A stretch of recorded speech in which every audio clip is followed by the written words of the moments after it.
Заменик председателе, почитуван македонски народе, медиуми и колеги.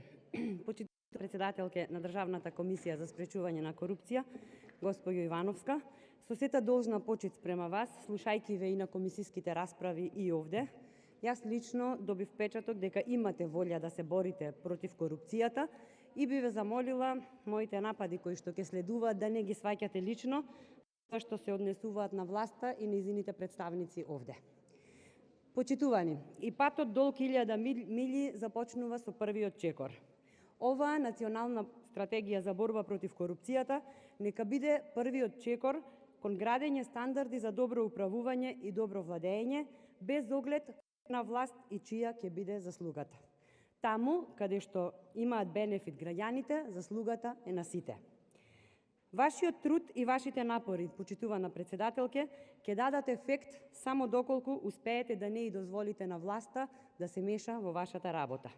Бидејќи сте жена, а нема ништо пожилаво од жена, се надевам дека ќе успеете, а за тоа првенствено ви е потребна поддршка од сите, најмногу од власта. Значи, зборуваме за системска корупција, која бара системски пристап, бидејќи корупцијата и криминалот најлесно виреат и стануваат системска појава таму каде што има слаби институции, а моќни поединци. Размислувајќи за денешната точка на дневниот ред, одлучив ова моje излагање да го започнам со еден пластичен пример, кој и повеќе од добро и е познат на македонската јавност. Оди вака. Живееме во земја во која митото стана растение од семејството корупција, која цвета во сите делови на Македонија, а чии плодови растат и дозреваат по Луи Витон торбите, во шишињата, џебовите и ковертите на представниците на власта по речиси сите институции. Ова е моја констатација и нека повели да ме демантира било кој од присутните. Сега, искрено се израдував што пред нас имаме еден стратешки документ, наречен Национална стратегија за борба против корупција и судир на интереси, целиот солидно срочен, со прецизирани активности, мерки, одговорни институции и она што најмногу ме израдува е временскиот рок за реализација. Но почитува, мојата радост траеше кратко, затоа што за момент овој документ ме изасоцира на едно нешто наречено план за живот за сите, исто вака солидно срочено, со прецизни и прецизирани проекти и временска рамка за реализација. И сега, кога после 4 години владење на оние што го срочиле тој тогашен документ, граѓаните го држат пенкалото во рака и сакаат да штиклираат било што е реализирано, штама. Нема што да се штиклира. Што ни кажува тоа? Ако после оваа седница на која оваа стратегија верувам дека ќе ја поддржиме сите, не ги земеме пенкалата во раце и не почнеме да штиклираме мерка по мерка, активност по активност, рок по рок, ништо не сме сториле. А имаме толку многу работа, што дури и говорењето овде значи губење време во борбата против корупцијата, затоа што задоцнетата правда е всушност неправда. Но мора од негде да се почне, затоа што заспиваме со мафија, се будиме со мафија 2. Заспиваме со рекет, се будиме со рекет 1, рекет 2.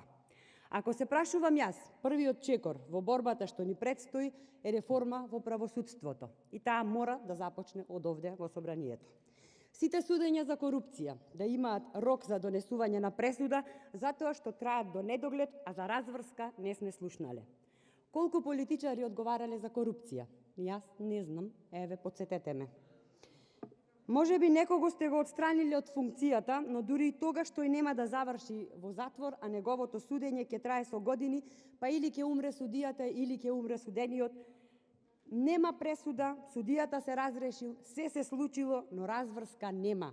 Денар вратен во буџетот нема. Пример за однесување нема. Затоа што борбата против корупција не може да ја водат корумпирани личности, натоварени со бројни скандали и афери. Никој не смее да е над законот, а носителите на функции со свој пример тоа мора да го докажуваат. Но ние денес имаме милион примери како функционерите се поставуваат себе си над законот, а не видовме било кој да понесе одговорност. За подсетување е дека избравте уставен судија кој неуставно однесува. Начело на институцијата за борба против корупција имате генерален секретар на партија, нешто што никаде во светот го нема.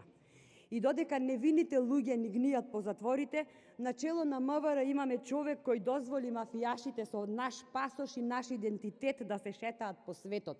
Сигурно ќе се чудиме како е можно да сме биле во земја за која не сме ни чуле.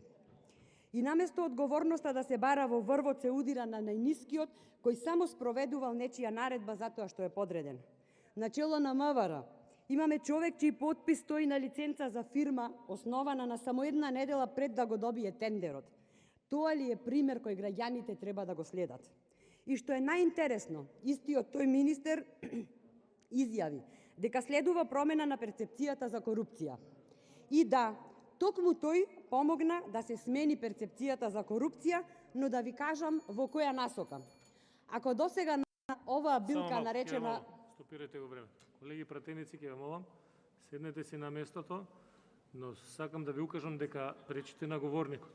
Или потивко говорите, или излезете надвор. Тоа важи за двете страни. Повелете. Ви благодарам, заменик председателя. Очигледно не им се допаѓа тоа што слушаат, па тоа е причината. Неважно, продолжувам. И токму тој помогна да се смени перцепцијата за корупција и сега ќе ви кажам во која насока. Ако досега на оваа билка што ја споменав и пречеше сончевата светлина и најдобро успеваше во сенка, сега веќе може да се забележи и на отворено среде бел ден. Сите сме сложни дека постои корупција, читаме анализи, ги слушаме граѓаните од кои 99% веруваат дека имаме корупција. Па се прашувам дали корупцијата е некаква енергија која е во воздухот или е некаков вирус кој го нападнал нашето општество, а лек нема, но едно знам. Овде корупција е личности со име и презиме.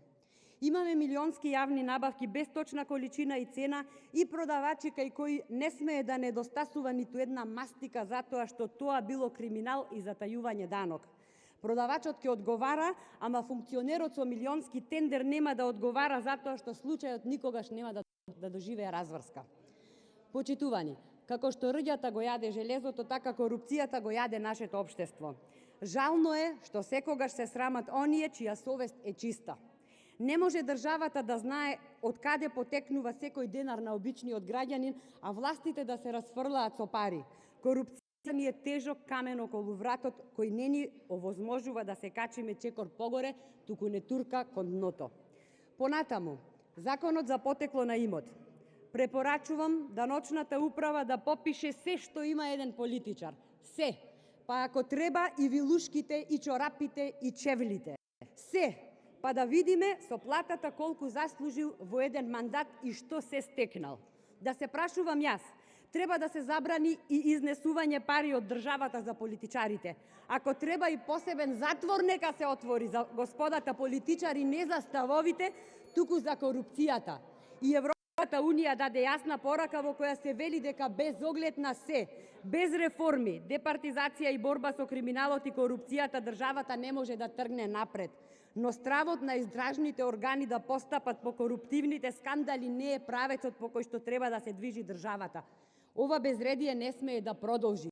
Не можете да барате вие од другиот да го прави она што не важи за вас.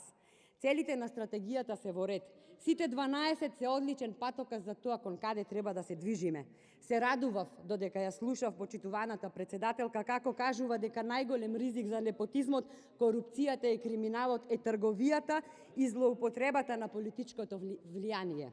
Значи најголемиот проблем е детектиран и мора од тука да се започне за да добиеме силни институции, а да ја намалиме моќта на поединци.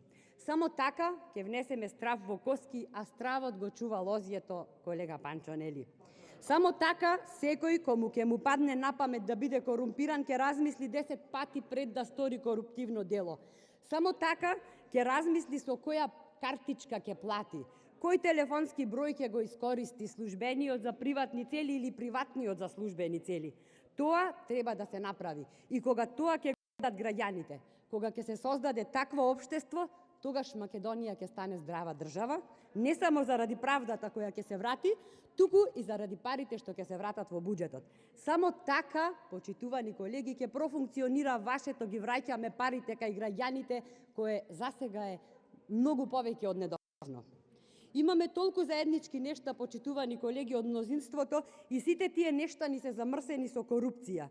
И ако овде ни се случи заедништво, барем кога станува збор за корупцијата, ако од овој момент националната стратегија што ја имаме денес, ја чуваме како Библија и ги решаваме работите кои студиозно се наведени во неа чекор по чекор, ќе успееме. Но, ако ја оставиме во плакарите и заборавиме што говориме денес, тоа ќе биде само куп хартија за која залудно се потрошил тонер, лепак, нашето време и што е најжално надежта на граѓаните. За да стигнеме до убавиот поглед, мораме да ја искачиме у горницата, сите ние, сега и веднаш. Нека не води здрав разум и чиста совест за да изградиме подобра и поправедна Македонија. Не ги разочарувајте граѓаните повеќе. Ви благодарам. Реплика пратеник од